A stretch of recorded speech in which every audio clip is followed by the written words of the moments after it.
commence to blow your mind with blessings. We've all had days like that sometimes. Then we've also not had them. Some people call this luck. Other people call it blessed. Regardless of the terminology, good things are happening. Today I want to show you how to cultivate more luck out of your life, or for you word-bound few who don't like the word luck, how to set yourself up to abound in blessings. The Bible says that we've already been blessed with all spiritual blessings, Ephesians 1:3. So let's go find them. Let's find them together. So define luck. Well, the Romans believed in the embodiment of luck in a goddess named Fortuna. Sounds like fortune. And the Swiss psychiatrist and psychoanalyst Carl Jung viewed luck as synchronicity, which he described as a meaningful coincidence. A meaningful coincidence. Now, Webster says that luck is, quote, the accidental way things happen without being planned, or good fortune.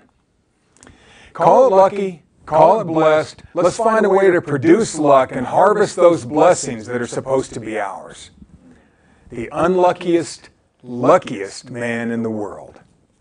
The story of Franz Selleck is so unbelievable that if it was to be put in a movie, you'd think it was a lie, fabricated, pure Hollywood. Well, Selleck cheated death 7 times. He survived a train, plane, bus, and more than one automobile crash, and also won the lottery. Born in 1929 in the country of Croatia, Franz Selleck's lucky timeline goes something like this. He had his first brush with death in 1962 when he was traveling through an icy canyon on a train. And suddenly the train jumped the tracks and plunged into an icy river. Now, he was pulled out of this freezing water with only a touch of hypothermia and a broken arm. 17 others died that day.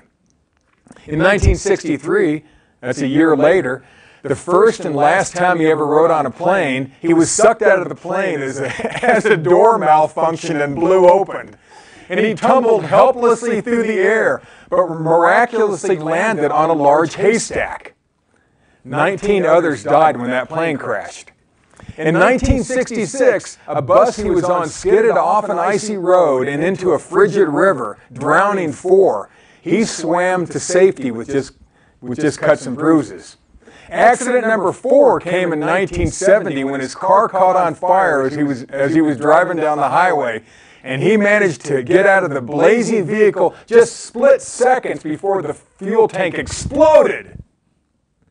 In 1973, 3 years later, a faulty fuel pump in his cheap Eastern European car spewed gasoline all over the hot engine. Flames blew through the vents like a blowtorch, and he escaped with his life and a little less hair.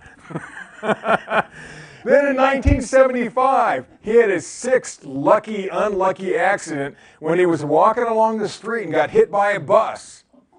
And he just walked away with minor injuries. The following year, in 1996, he was driving in the mountains on a narrow road, and he turned a tight corner only to see a UN truck barreling down on him, almost in his face. With not enough time or room to stop and nowhere to go, his car plowed through the guardrail and flew off a 300-foot cliff. He was ejected out of the car when his door flew open, and he sailed into a tree, and he grabbed onto it, hanging onto the side of a mountain on this tree. He held on for dear life and watched his car hit the bottom of the gorge and explode.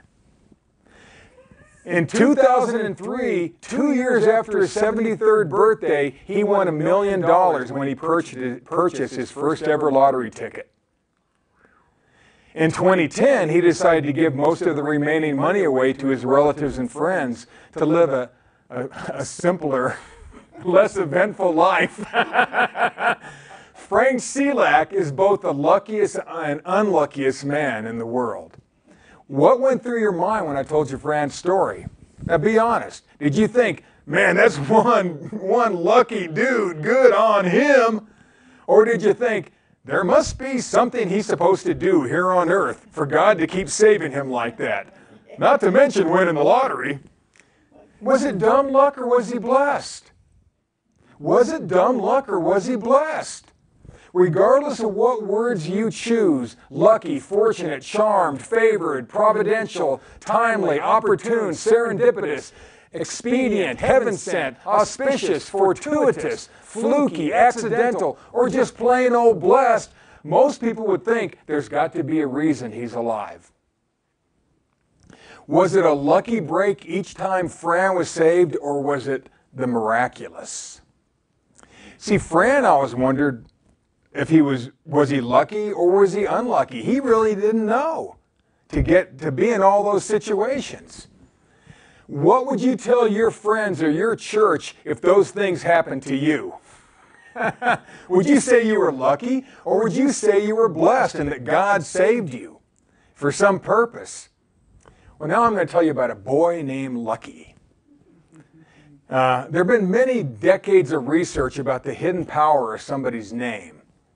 And parents struggle over the names of their babies because they know that someday that name may make a difference in that child's life. But to name your kid Lucky?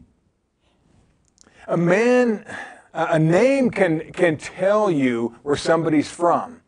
Maybe a little bit about their culture. Maybe about their upbringing. And probably about their economic status.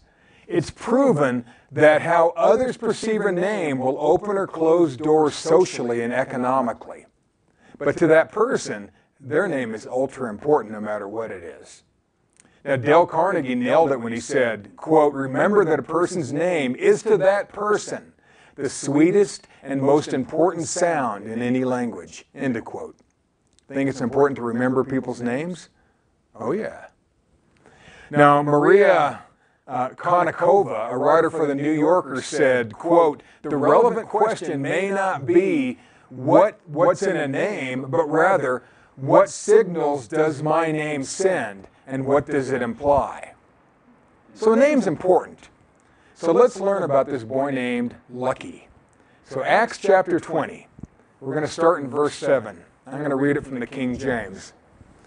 "And upon the first day of the week, when the disciples came together to break bread, Paul preached unto them, ready to depart on the morrow, and continued his speech until midnight. And there were many lights in the upper chamber where they were gathered together. And there sat in a window a certain young man named Eutychus, translated fortunate or lucky. Being fallen into a deep sleep, and as Paul was long preaching, he sunk down with sleep and fell down from the third loft and was taken up dead. And Paul went down and fell on him and embraced him and said, Trouble not yourselves, for his life is in him. When he therefore was come up again and had broken bread and eaten and talked for a long while, even until break of day, so he departed. And they brought the young man alive and were not a little comforted." Now, if your parents, after a night of hard partying, had decided to name you Fortunate or Lucky, you might get teased a little bit more than most of the other kids at school. But wouldn't you deep down and secretly always expect good things to happen to you? Probably. Sure you would. This is how we are. It's proven that people will donate to a cause that has their name in it or has an initial. If a hurricane has the same initial as your name, it's more inclined people will give to that. It's funny. You buy monogram things. You buy things that look like the letters of your name. A name is a big deal. Why would they name him Lucky? Fortunate. You see? Well, I bet there was something there. Well, I was a red-headed, freckle-faced kid with military-issue hone-rimmed glasses while being raised on military bases around the world. And it seemed that no matter where I went, some GI would call over to me and say, "Come here, kid, and give me some luck."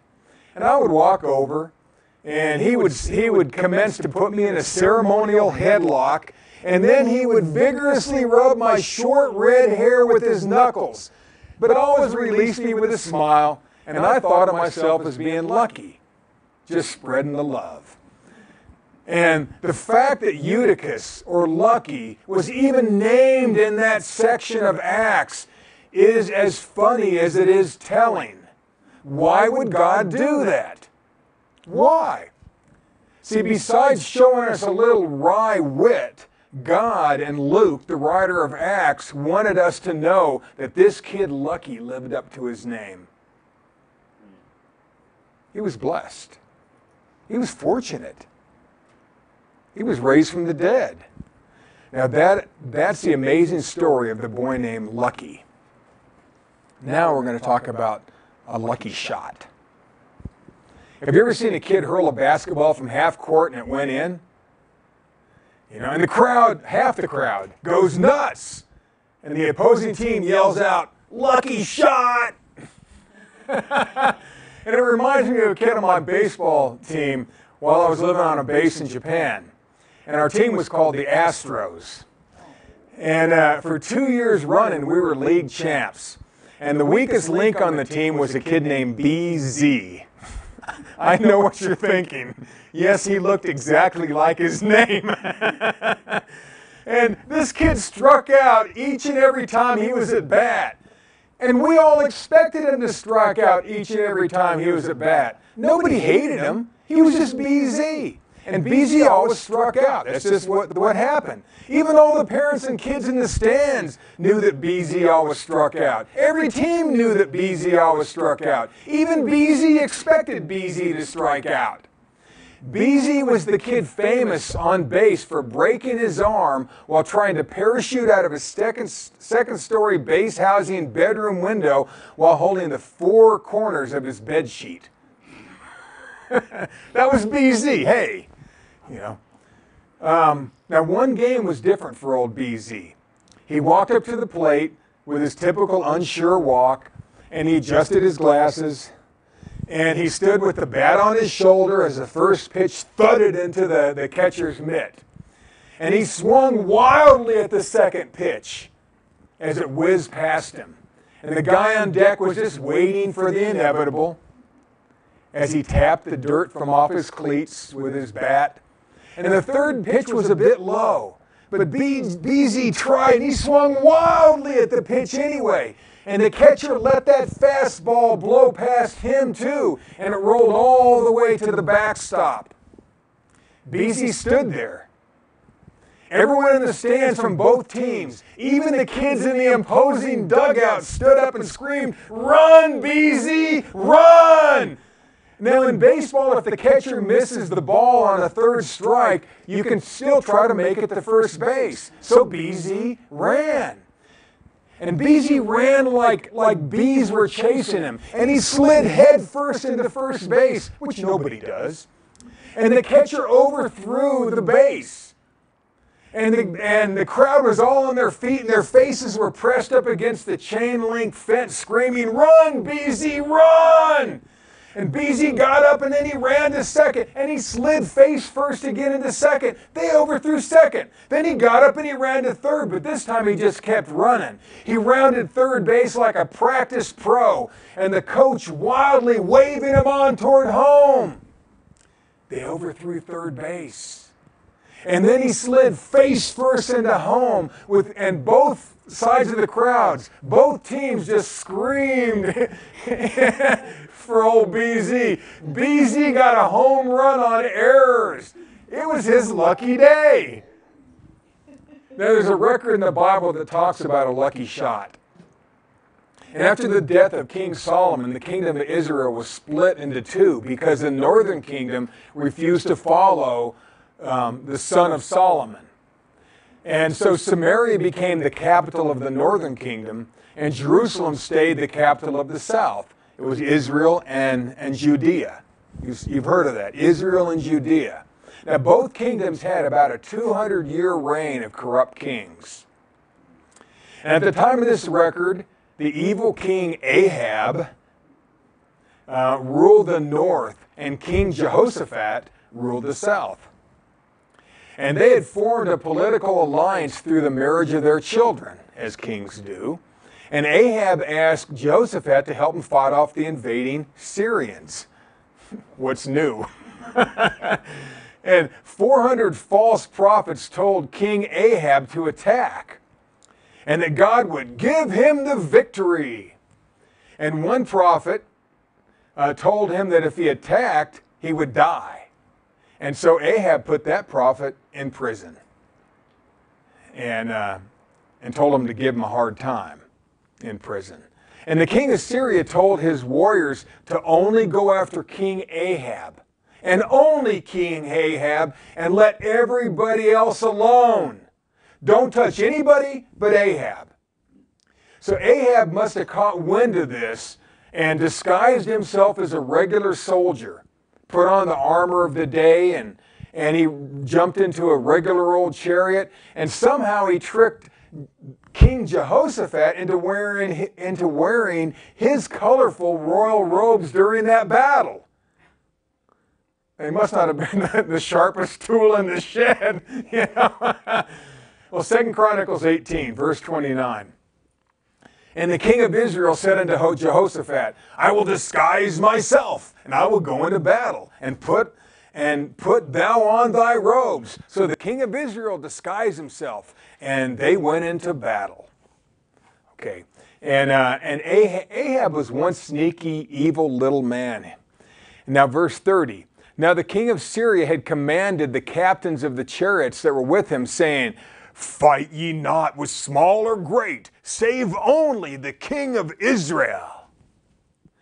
Well, they were ordered to go only after King Ahab, the king of Israel. They were not supposed to attack anyone except for Ahab.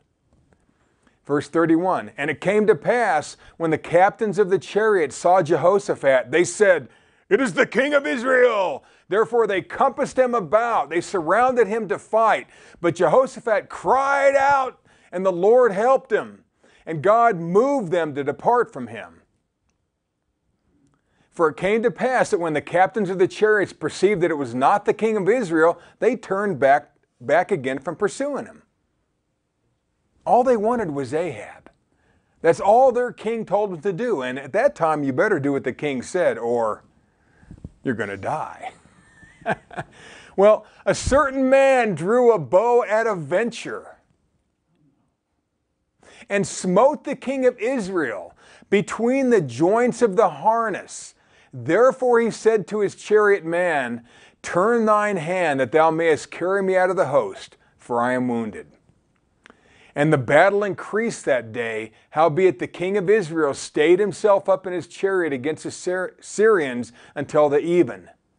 And about the time of the going down of the sun, he died.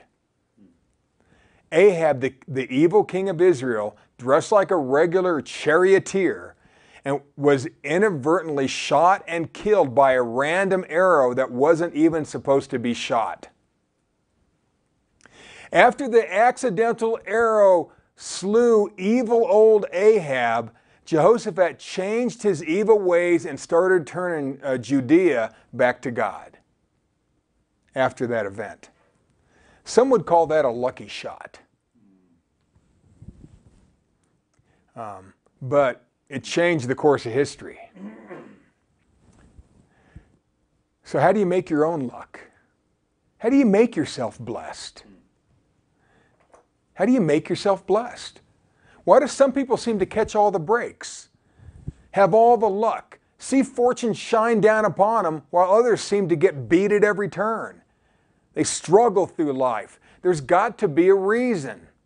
Matthew 5:45 says, For he maketh his sun to rise on the evil and on the good, and sendeth rain on the just and on the unjust. Now, in that God rains down blessings on both the evil and the good, why is there such a marked difference between how some people seem to get blessed while others just seem to miss it? Why is there a noticeable difference between the lucky and the unlucky, between the blessed and the unblessed? Why? Why do some people get all the breaks and other people it seems like they couldn't buy a good break? Have lucky people found a way to persuade the universe to smile upon them?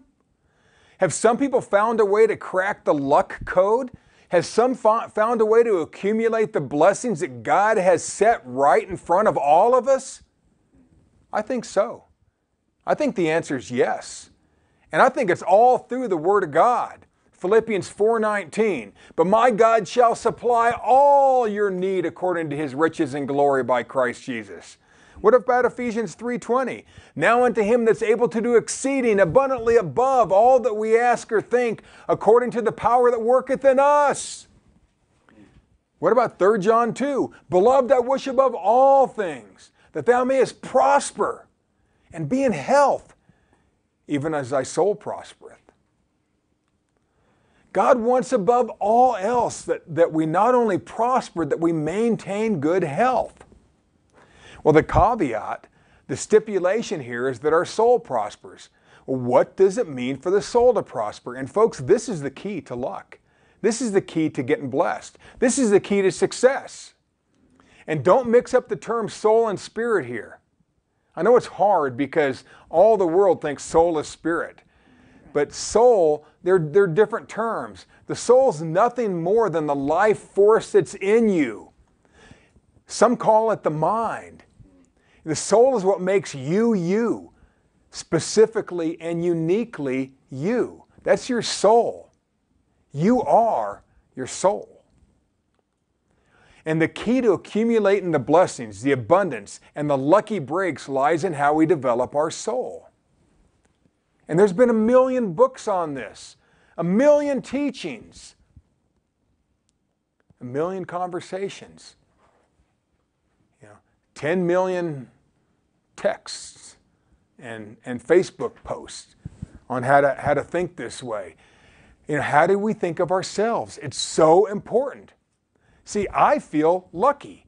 I feel blessed, and I have since I'm a little kid, because everybody told me that. You see, BZ always struck out, so he felt unlucky at bat. And Franz Selak is flat out awesome. He's my new hero. 4-time lottery winner Joan R. Ginther won the lottery not once, but an amazing 4 times.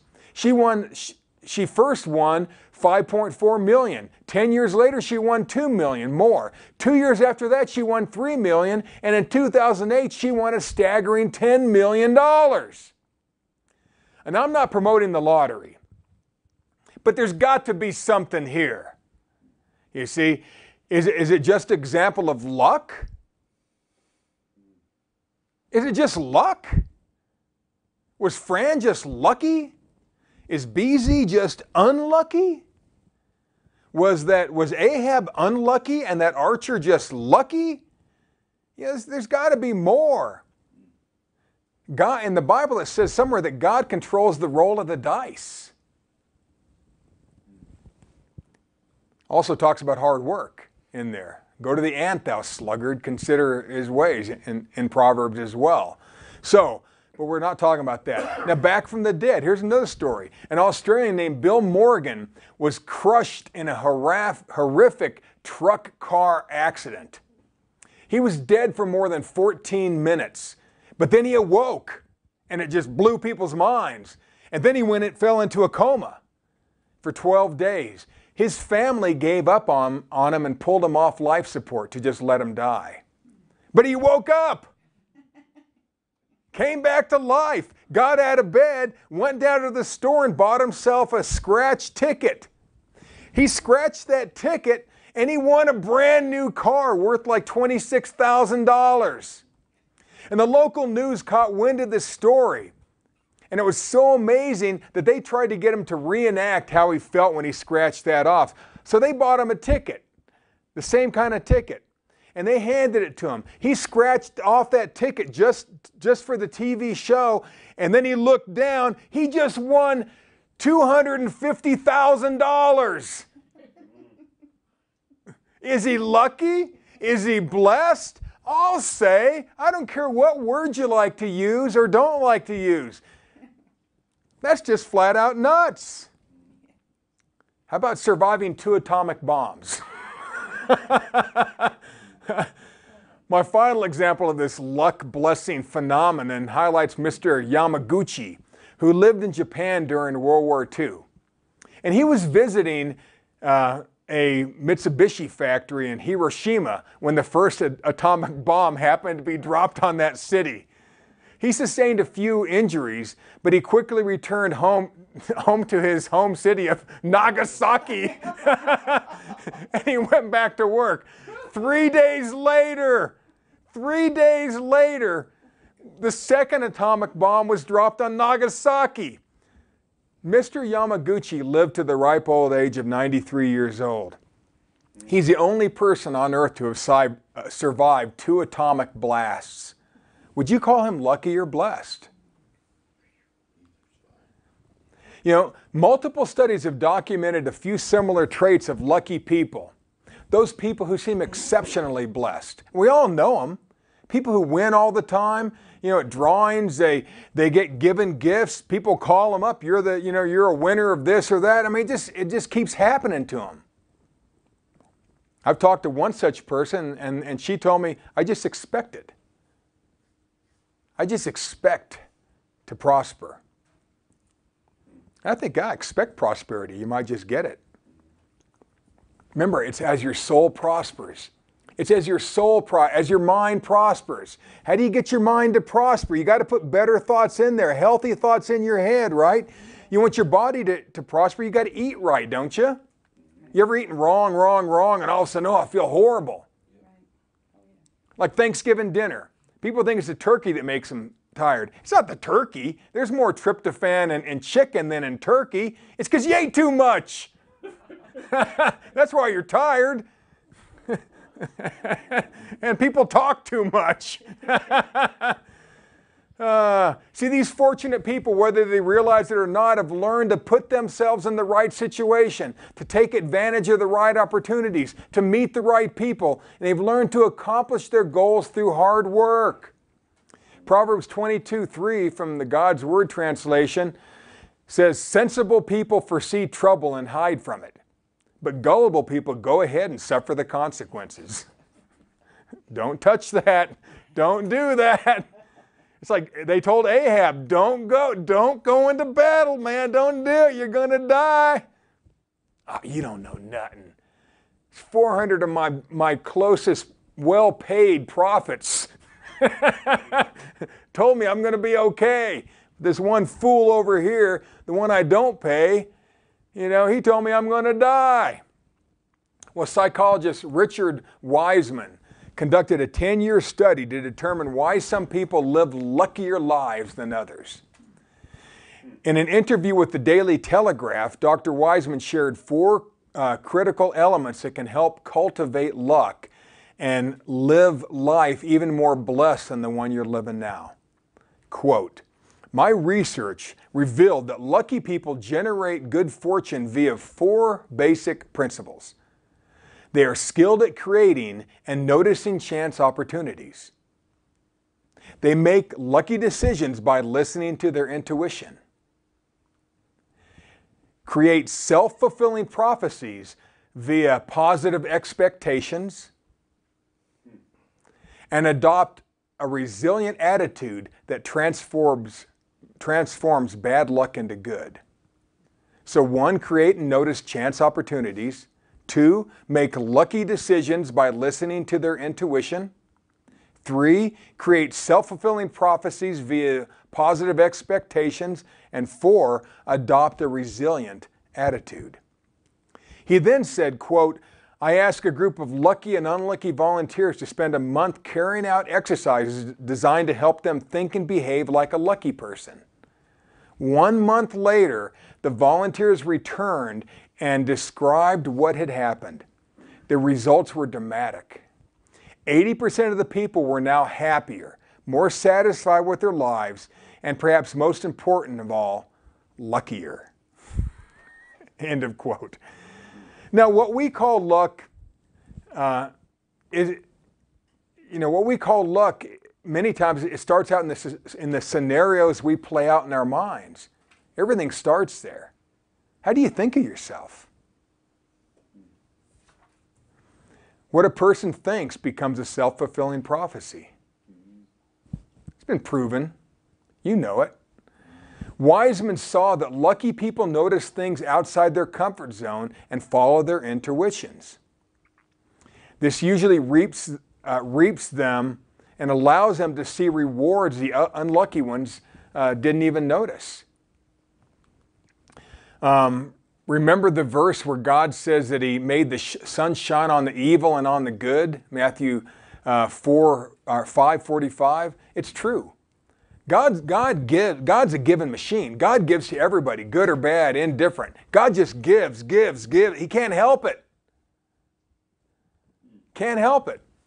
Everything you will ever need has already been supplied, the Bible says. Do you notice it? Do you know where to find it? Are you even looking? Or do you think your life this is just the way it is? This is just how I am. I strike out. You see, can you imagine it? Can you imagine incredible prosperity? What about that little ailment you have that's been bothering you for years? Can you imagine actually getting delivered from that thing? My God, if somebody else could you? That guy got sucked out of an airplane and he fell through the air and landed in a haystack. That's craziness. You see. Wiseman found that unlucky people were less inclined to break their routines, whereas lucky people incorporate variety into their lives, thereby increasing the likelihood of lucky opportunities. If your life is staying the same, it means you're probably doing everything exactly the same. If you want to change it up, you got to change it up, right? Makes sense. According to Wiseman's research, we absolutely do manufacture our own luck. So in summary, have you ever had a day where everything seemed to go your way? You could do nothing wrong. All the cylinders seemed to be firing. The sun was shining just a little bit brighter down upon you. It seems as if God, with an impish grin and a gleam in His eye, you see, looked directly at you and commenced to blow your mind with blessings. Frank Selak, who survived 7 unbelievable accidents and then won the lottery, understands the mindset necessary to survive and prosper. Got to be more than luck, folks. BZ lived it from the negative side as far as baseball goes. Joan R.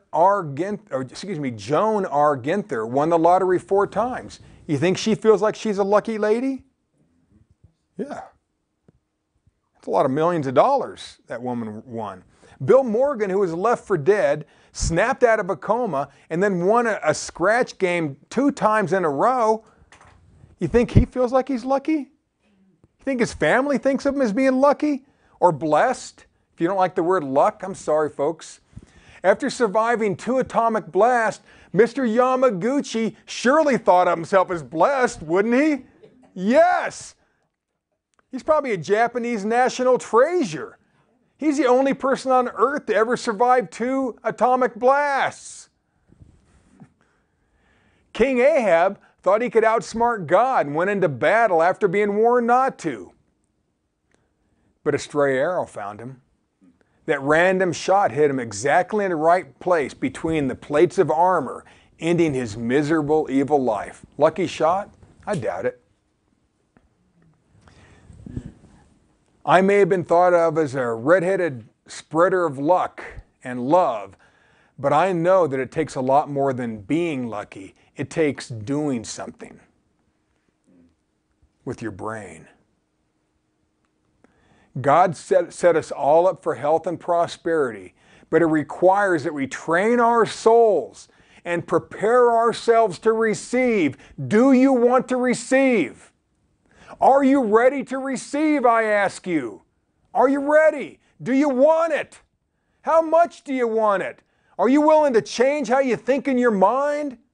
Just a little bit, so that you can start receiving the things that you know God already gave? So number one, notice and act on things outside your comfort zone. 2, listen to and act on your inner voice. 3, produce self-fulfilling prophecies by way of positive expectations for yourself. And 4, adopt a resilient attitude. Trust me, it wasn't always great for those people. It's no fun falling out of an airplane without a parachute, unless you're BZ. You know, then it wasn't. I guess falling in the sad part, right? It's the hitting of the ground. You know. So notice and act on things outside your comfort zone. Listen to and act on your inner voice. Produce self-fulfilling prophecies via positive expectations and adopt a resilient attitude. Some people call it luck. I call it blessed. Regardless of the terminology, lucky or blessed, good things are about to happen to you. You are lucky and you are blessed. God bless.